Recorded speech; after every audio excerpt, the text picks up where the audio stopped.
El fugitivo, por Stephen King. -71 y contando.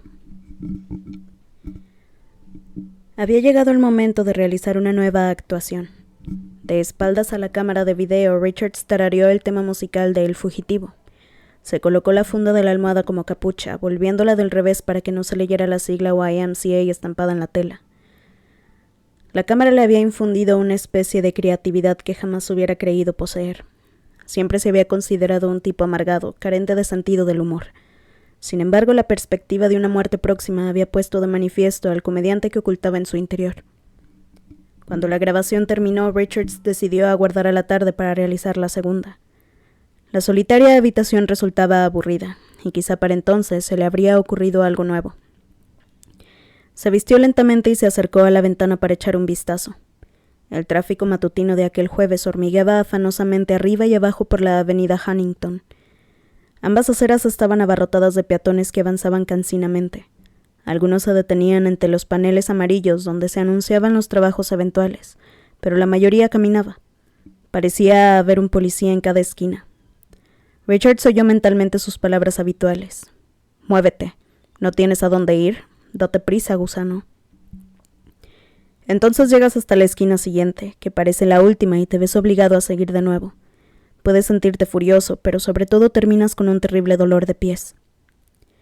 Richards meditó los riesgos de acudir a las duchas comunales y finalmente decidió hacerlo. Salió con una toalla al cuello. Al no encontrar a nadie, se dirigió hacia el cuarto de baño. Allí se mezclaban los olores a orina, excrementos, vómito y desinfectantes. Las puertas de los retretes estaban reventadas naturalmente. Alguien había escrito a la mierda la cadena con letras de un palmo sobre los urinarios. Parecía obra de una persona enfurecida. En un urinario había un montón de heces y Richards pensó que el tipo debía de estar muy borracho cuando lo hizo. Unas pocas moscas de otoño zumbaban perezosamente encima de los excrementos. La panorámica no afectó gran cosa a Richards, pues era demasiado habitual para él. Sin embargo, se alegró de llevar puestos los zapatos. La sala de ducha se hallaba a su completa disposición. El suelo era de cerámica descascarillada y en la parte baja de las paredes de azulejo se acumulaba la suciedad. Abrió el grifo de una ducha oxidada. El agua estaba muy caliente y aguardó paciente hasta que al cabo de 5 minutos empezó a salir tibia. Se duchó deprisa utilizando una pastilla de jabón que encontró en el suelo, o el hotel no se molestaba en entregar una a cada huésped o la doncella encargada de la tarea se las quedaba. Cuando se encaminó hacia su habitación, un tipo con el labio leporino le recitó unos versículos. Richard se puso la camisa, se sentó en la cama y encendió un cigarrillo. Tenía hambre, pero decidió esperar a que anocheciera para salir a comer algo. El aburrimiento lo llevó de nuevo a la ventana. Se dedicó a contar las diferentes marcas de coches: Ford, Chevrolet, Wind, Volkswagen, Plymouth, Studebaker y Rambler Supreme. La primera en llegar a 100 ganaba. Un juego estúpido, pero al menos lo entretenía. En la avenida Huntington más arriba se encontraba la Universidad del Nordeste, y justo enfrente del hostal había una gran librería automatizada. Mientras contaba coches, Richards observó a los estudiantes que entraban y salían de ella, creando un fuerte contraste con los parados que se detenían ante los anuncios de ofertas de trabajo. Los estudiantes llevaban el cabello más corto y la mayoría vestía ropas de deporte, que al parecer estaban de moda en el campus. Chicos y chicas pasaban por las puertas giratorias para efectuar sus compras con un aire informal de clientela incómoda que provocó una sonrisa divertida a Richards. Los espacios de estacionamiento limitado a 5 minutos delante de la librería eran ocupados y desocupados por una sucesión de automóviles deportivos y relucientes, a menudo de forma exótica. Muchos lucían calcomanías de diversas universidades en la luna trasera: Nordeste, MIT, Boston, Harvard. La mayor parte de los desempleados pendientes de los letreros amarillos ignoraban los coches, como si formaran parte del paisaje, pero algunos los contemplaban con una ansia muda y lastimera. Un Vint salió del estacionamiento situado frente a la tienda, y un Ford ocupó su lugar. El conductor, un tipo con el cabello cortado al rape que fumaba un habano de un palmo, dejó al motor al ralentí y el vehículo descendió hasta quedar apenas 2 centímetros del suelo. El automóvil se alzó un poco cuando el pasajero, vestido con una cazadora blanca y marrón, se apeó y entró en la librería. Richard suspiró. Contar coches era un juego muy aburrido. Los Ford superaban a su contrincante mejor situado por 78 a 40. El resultado final era tan predecible como el de las siguientes elecciones. Alguien llamó a la puerta y Richard se puso en tensión. —¿Frankie? ¿Estás ahí, Frankie? —preguntó una voz. Richards no respondió y permaneció quieto como una estatua, paralizado por el miedo. —Estás jodido, Frankie. Después de una risotada de manifiesta ebriedad, los pasos se alejaron. Richards oyó que llamaba a la puerta contigua. —¿Estás ahí, Frankie? El corazón de Richards regresó lentamente a su lugar garganta abajo. El Ford dejaba ya el aparcamiento y otro Ford ocupó su lugar, el número 79. Mierda. La mañana transcurrió así. Pasó el mediodía y llegó la 1. Richards lo supo por el tañido de las campanas de varias iglesias distantes. Irónicamente, un hombre que vivía pendiente del tiempo no disponía de reloj. Ahora se entretenía con una variante del juego de los coches. Los Ford valían 2 puntos, los Studebaker 3 y los Chevrolet 4. El primero que llegara a 200 ganaba. Al cabo de un cuarto de hora advirtió que el hombre de la cazadora blanca y marrón estaba apoyado contra una farola más allá de la librería, leyendo el cartel de un concierto. Nadie le ordenaba que circulara. De hecho, la policía parecía hacer caso omiso de su presencia.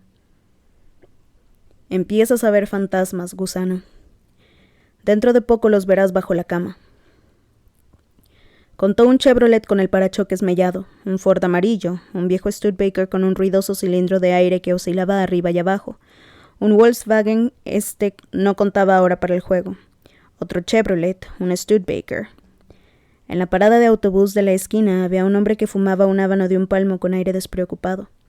Era la única persona que se encontraba allí, y había buenas razones para ello. Richards había visto pasar varios autobuses, y sabía que el siguiente no aparecería hasta dentro de 45 minutos. Richards notó que el frío le agarrotaba los testículos. Un viejo con una gabardina negra raída que deambulaba por la acera se apoyó distraídamente contra el edificio. 2 tipos de atuendo informal bajaron de un taxi charlando animadamente y empezaron a estudiar la carta del escaparate del restaurante Estocolmo. Un policía se acercó al hombre de la parada del autobús y conversó con él unos instantes antes de alejarse. Con un terror lejano y mudo, Richards advirtió que algunos vagabundos y borrachos caminaban más despacio. Sus ropas y sus andares le resultaban extrañamente familiares, como si hubiera visto muchas veces a esos individuos y de pronto fuera consciente de ello, de esa manera inquietante e incierta en que uno percibe en sueños las voces de los muertos. También había más policías. «Están acorralándome», pensó. La idea le produjo un pavor incapacitante. No, se corrigió nuevamente. Ya estoy acorralado. -70 y contando. Richard se dirigió rápidamente al baño intentando controlarse, haciendo caso omiso del terror como el hombre colgado de un saliente ignora el vacío que se abre a sus pies. Solo conseguiría salir de esa, se dijo, manteniendo la serenidad. Si se dejaba arrastrar por el pánico, moriría muy pronto. Había alguien en la ducha cantando una melodía popular con voz ronca y desentonada. Los urinarios y los lavabos estaban desiertos. La solución había surgido en su mente sin esfuerzo mientras se hallaba junto a la ventana, observando cómo se reunían de aquel modo despreocupado y siniestro. De no habérsele ocurrido, todavía estaría allí, pegado a los cristales igual que Aladino, contemplando cómo el humo de la lámpara tomaba la forma de un genio omnipotente. La solución era la misma a que solían recurrir de muchachos para robar periódicos de los sótanos de los bloques. Molly los compraba luego a 4 centavos el kilo. Con un fuerte tirón arrancó uno de los soportes de cepillos de dientes que había junto a un espejo. Estaba algo oxidado, pero no importaba. Acto seguido se encaminó hacia el ascensor mientras enderezaba el soporte hasta dejarlo recto. Pulsó el botón y el aparato tardó toda una eternidad en bajar desde el piso 8. Estaba vacío. Gracias al cielo estaba vacío. Entró, echó un rápido vistazo a los pasillos y se volvió hacia el panel de control. Bajo el botón que indicaba el sótano había una ranura en el que el conserje introducía una tarjeta. Un ojo electrónico la comprobaba y permitía al portero pulsar el botón para descender al sótano. ¿Y si no sale bien? No importa, eso ahora no importaba.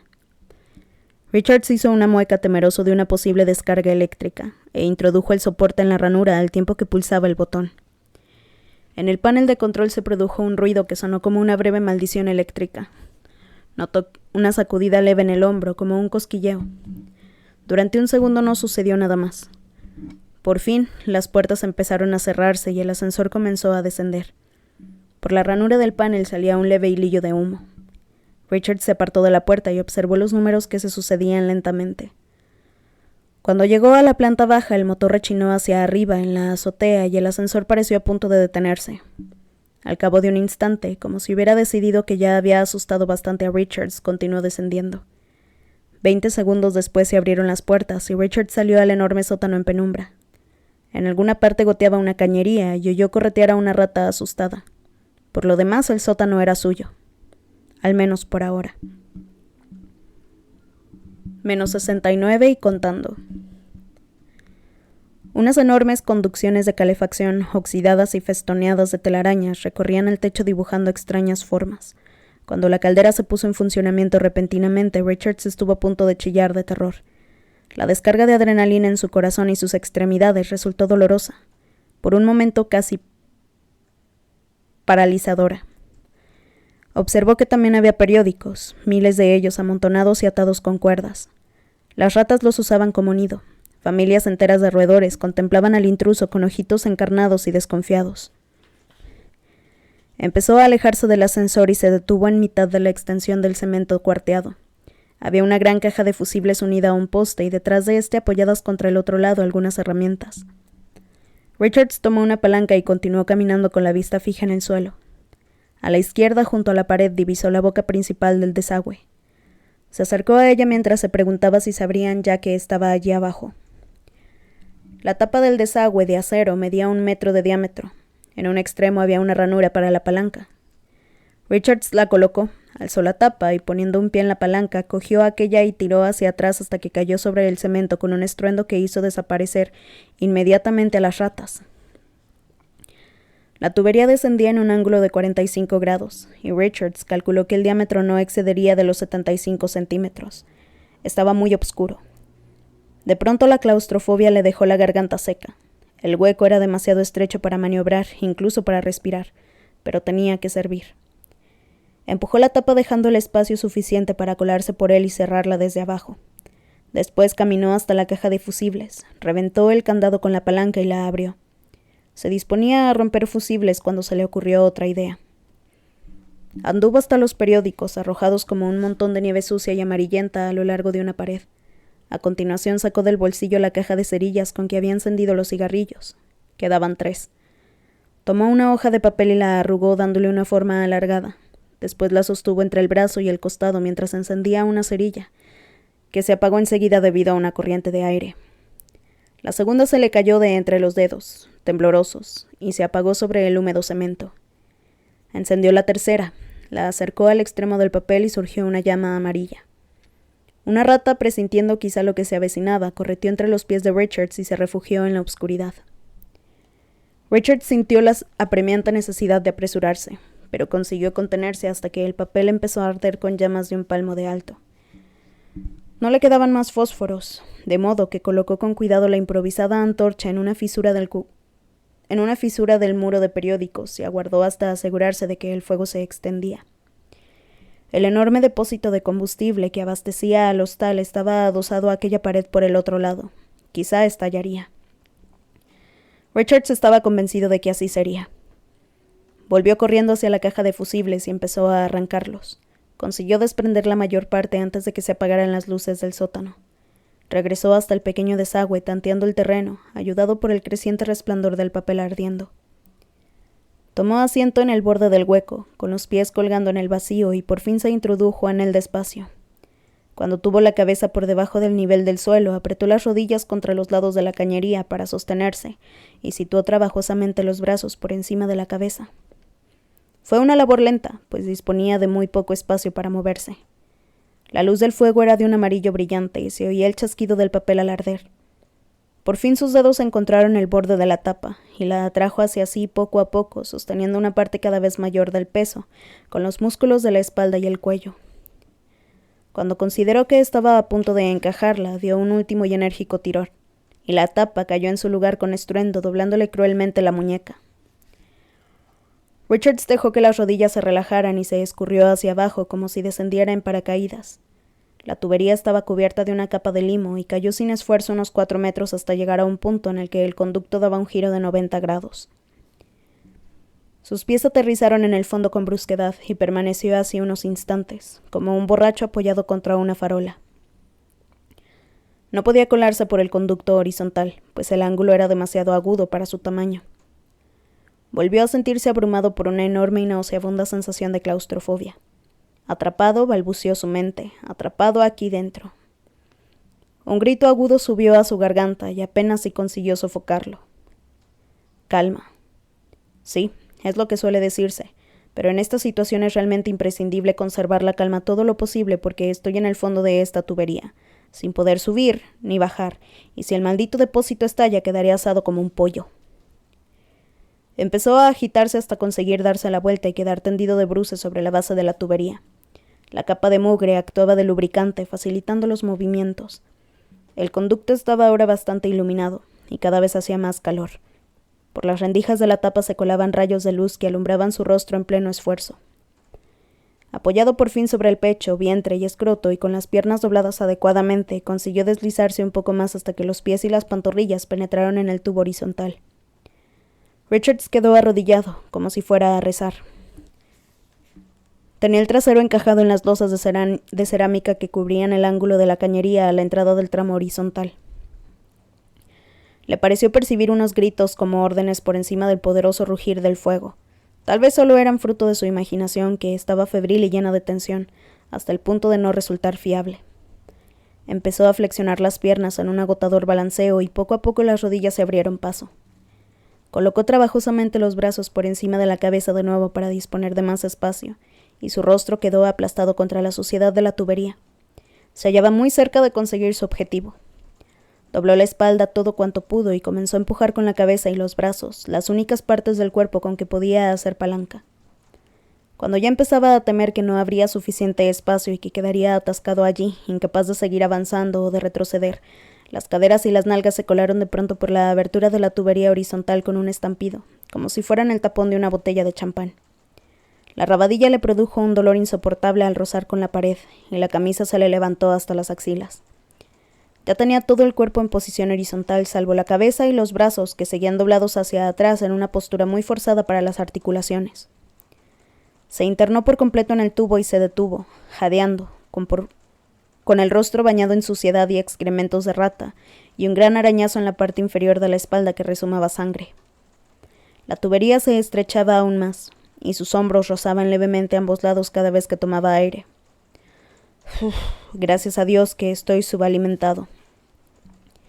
Entre jadeos continuó adentrándose con los pies por delante en la oscuridad del tubo. -68 y contando. Avanzó a ciegas lentamente como un topo durante unos 50 metros. De pronto, el depósito de combustible del sótano del hostal estalló con un rugido que provocó en las tuberías tales vibraciones que estuvieron a punto de reventarle los tímpanos. Se produjo un destello blanco amarillento, como si hubiera ardido una masa de fósforo. El destello se difuminó en un resplandor rosado. Momentos después recibió una oleada de aire caliente en el rostro con una mueca de dolor. La cámara de video se balanceaba en el bolsillo de la chaqueta mientras intentaba retroceder con rapidez. La tubería se calentaba a causa de la gran explosión y el incendio que se había declarado unos metros más arriba, del mismo modo que el mango de una sartén se calienta cuando ésta se pone al fuego. Richards no tenía la menor intención de quedar cocido allí abajo como una patata al horno. El sudor que bañaba su rostro se mezclaba con los negros churretes de suciedad, lo que le daba el aspecto de un indio con sus pinturas de guerra bajo el resplandor del fuego que se reflejaba en las paredes de la tubería, cada vez más calientes. Como un cangrejo retrocedió apresuradamente apoyado en rodillas y antebrazos, golpeando con las nalgas la parte superior de la tubería con cada movimiento. Respiraba con rápidos jadeos, como un perro.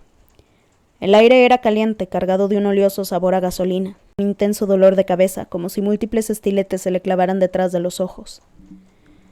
Voy a freírme aquí. De pronto notó que los pies le colgaban en el vacío.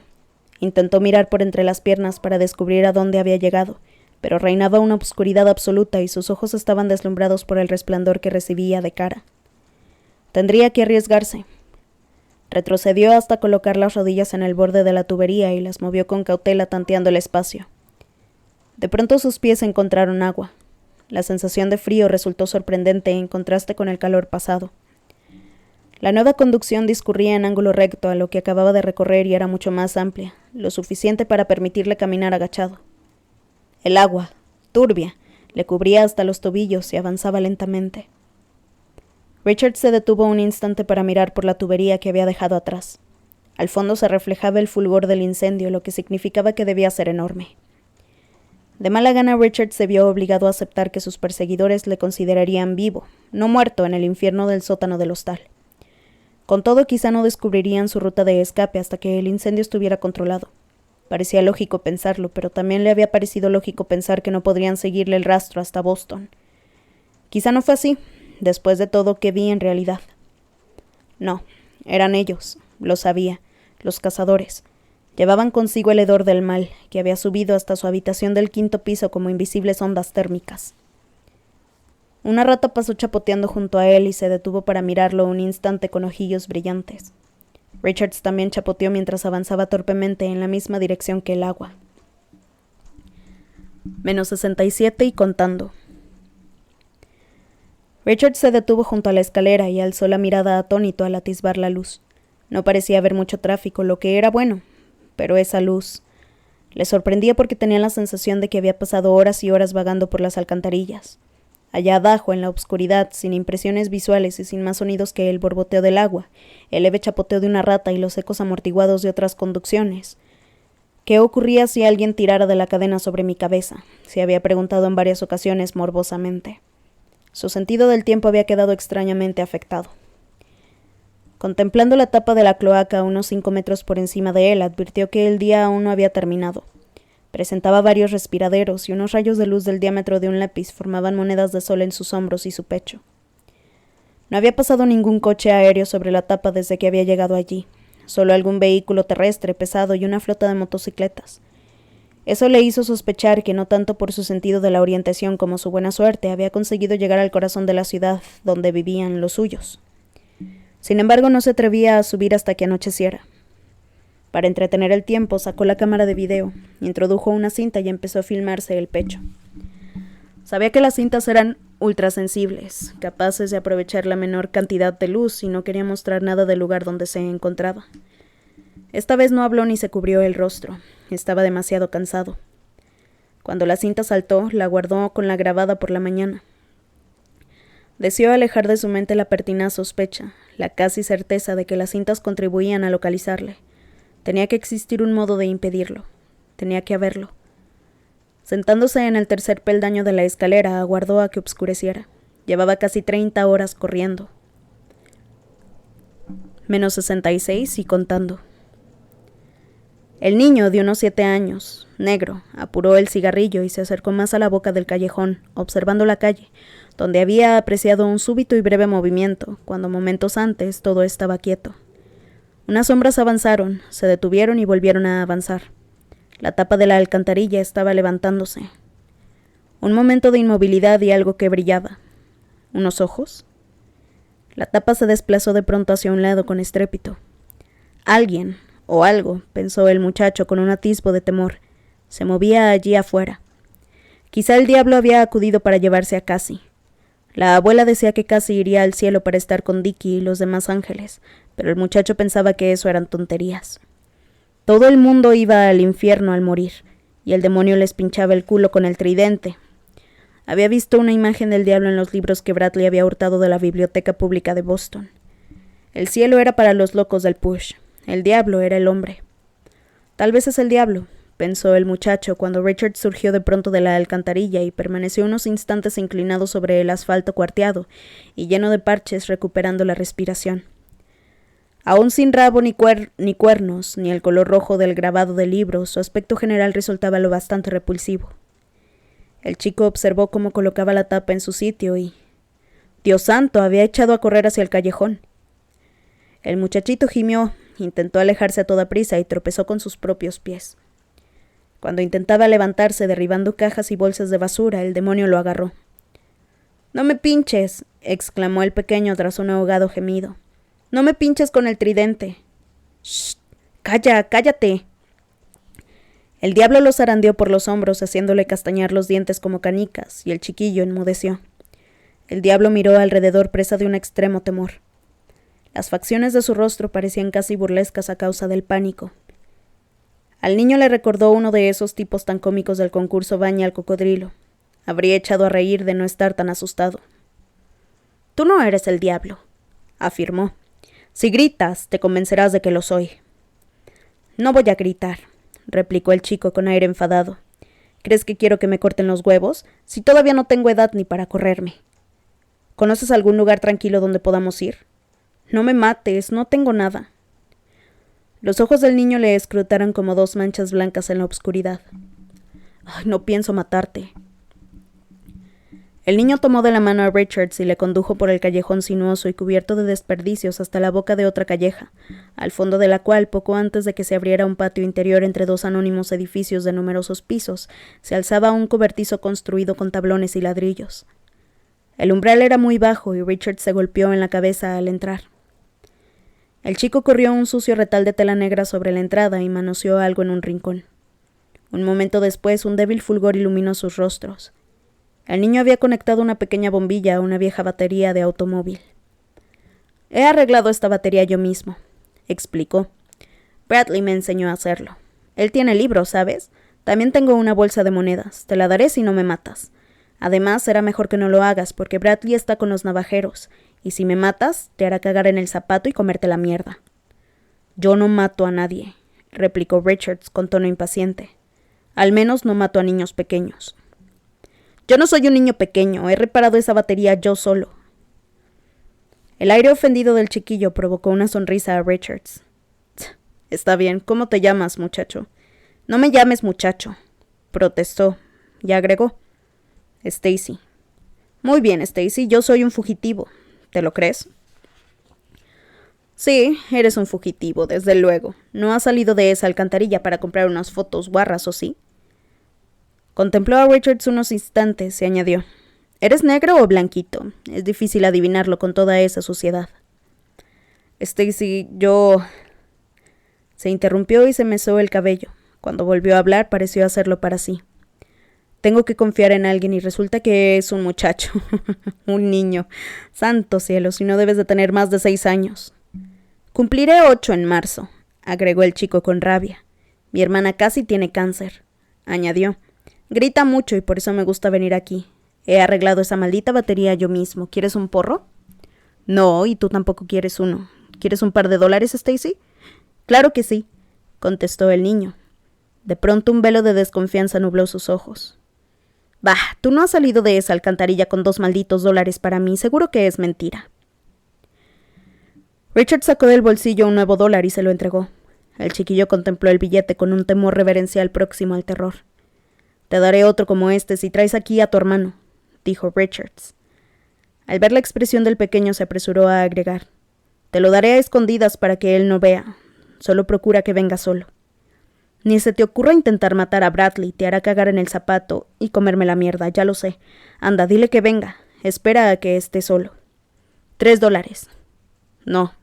Escucha, amigo, con $3 puedo conseguir unos polvos para Cassie en la farmacia. Así dejará de gritar».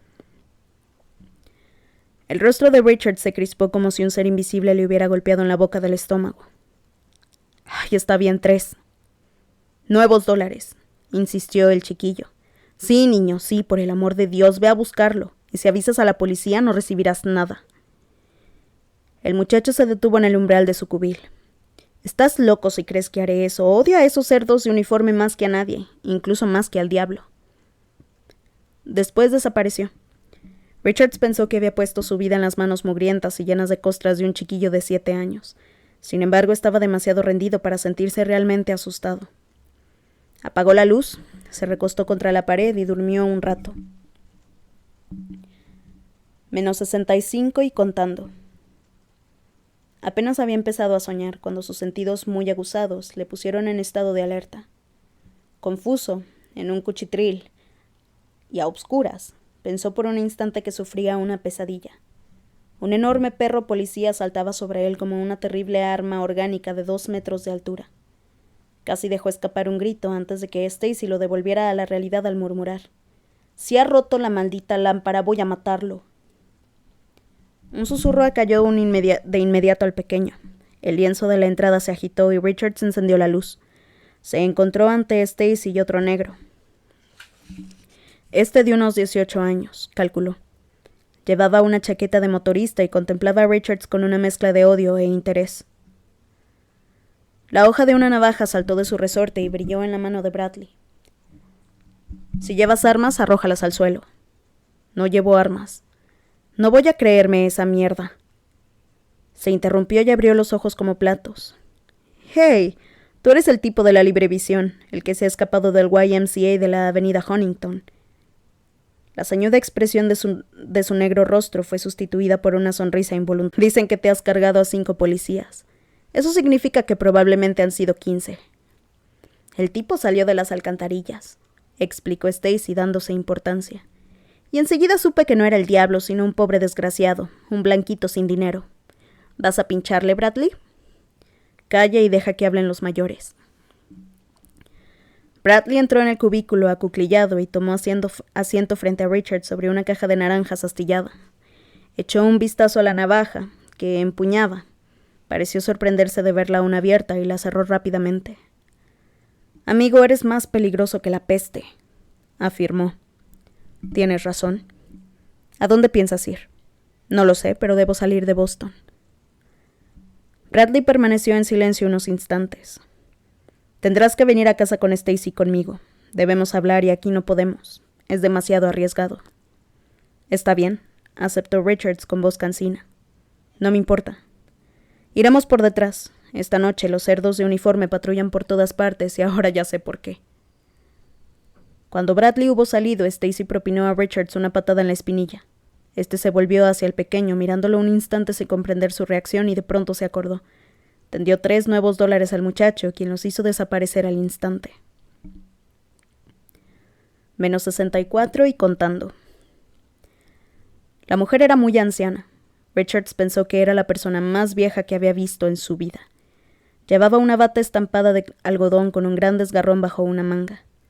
A través de él se veía un seno arrugado y caído que se balanceaba mientras la anciana se afanaba en preparar la comida que Richards había comprado con nuevos dólares. Los dedos amarillentos de nicotina cortaban, pelaban y rayaban. Los pies de la mujer, enfundados en unas zapatillas rosadas de tela de toalla, aparecían planos y con una forma grotesca, como barcas a causa de años y años de permanecer de pie. El cabello, que parecía haber sido ondulado con una plancha sostenida por una mano temblorosa, se recogía hacia atrás en una especie de pirámide mediante una redecilla retorcida que se le había salido del sitio de la nuca. Su rostro era una delta añeja, ya no achocolatada o negra, sino gris, y estaba salpicado de una galaxia de arrugas, bolsas y manchas. Su boca desdentada sostenía hábilmente el cigarrillo y expelía volutas de humo azul que flotaban alrededor de ella en pequeñas nubes redondas y arracimadas. La anciana trajinaba describiendo un triángulo entre la sartén, el mármol y la mesa. Llevaba las medias de algodón enrolladas a la altura de las rodillas, y entre estas y el borde del vestido se apreciaban numerosas venas varicosas. El piso estaba habitado por el fantasma de un col consumida mucho tiempo atrás. En el dormitorio del fondo casi gimió, lloriqueó y por fin quedó en silencio. Bradley había recomendado a Richards con tono de irritada vergüenza que la ignorara. La pequeña tenía cáncer en ambos pulmones y últimamente se le había extendido hacia la garganta y el vientre. Contaba 5 años. Stacy había desaparecido de la vista. Mientras Richards y Bradley conversaban, el aroma enardecedor de una sopa de carne de buey picada, verduras y salsa de tomate empezó a llenar la estancia, haciendo retroceder a los rincones el olor a col. Richards advirtió entonces que estaba hambriento. «Podría acabar contigo», musitó Bradley. «Podría matarte y quedarme con tu dinero, y luego entregar tu cuerpo. Me darían $1000 más y podría vivir tranquilo». «Pero no creo que lo hagas», repuso Richards. «Yo, desde luego, sería incapaz de algo así». «De todos modos, ¿por qué haces esto?», inquirió Bradley con tono irritado. «¿Por qué te has prestado a convertirte en su muñeco? ¿Tan codicioso eres?» «Tengo una hija que se llama Kathy», explicó Richards. «Es más pequeña que Cassie y tiene neumonía. Ella también llora continuamente, ¿sabes?». Bradley no respondió. Kathy puede recuperarse, prosiguió Richards. No es como la pequeña de allí dentro. La neumonía no es peor que un resfriado, pero para curarla se necesitan medicinas y un médico. Y eso cuesta dinero, de modo que decidí conseguirlo del único modo que se me ocurrió. De todos modos eres un estúpido, replicó Bradley con voz hueca y un tanto extraña. Estás chupándosela a medio mundo y todo se te corre en la boca cada tarde a las 6:30. Sería mejor que tu pequeña estuviera como Cassie. No lo creo. Entonces eres todavía más estúpido que yo. Una vez llevé al hospital a un tipo con una hernia, un tipo rico. La policía anduvo tras de mí 3 días enteros. Pero tú eres más estúpido que yo. Sacó un cigarrillo y lo encendió. Quizá resistas el mes completo. $1,000 millones. Tendrías que comprar todo un maldito tren de carga para llevártelo.